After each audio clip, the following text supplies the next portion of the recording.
What's up, guys, and welcome back to Book of Entertainment.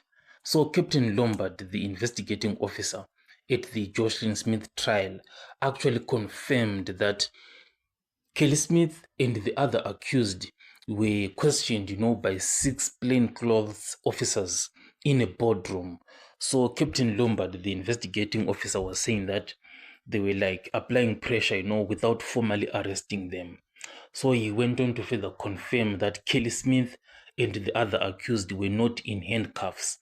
So he was sort of like suggesting that they were simply like questioning, and trying to understand what happened, during those specific events of what happened to Joshlin Smith. So Captain Lombard was painting a picture of like saying it was just, something like friendly questioning, trying to get the answers. It wasn't intimidating in any way whatsoever. But the defense, was worried, in trying to like raise serious questions about the voluntariness and legality of any of the statements that then followed. Because what happens is that, yes, you may be surrounded by these 6 plain officers, but there is the power dynamics that then happen in the boardroom, without even being formally arrested. It creates an environment that is kind of like intimidating yet like technically informal. So yes, you may be not in handcuffs, but it may constitute something that is called a de facto arrest. So there is the defense, will argue that the psychological pressure made any consent to questioning invalid in itself. So was there any psychological manipulation that was occurring here?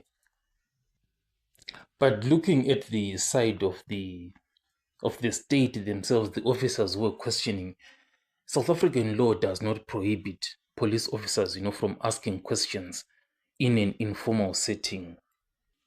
So obviously they would argue that yes, 6 officers may have been present, but not all of them were questioning, there was no physical intimidation or restraint in any way. There were not even threats whatsoever.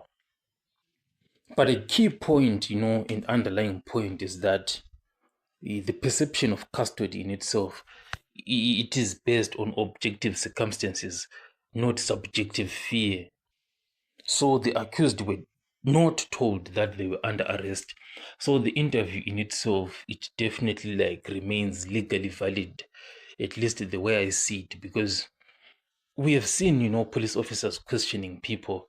Even every day, they talk with people out there. And this may have been one of the situations that happened to Kelly Smith.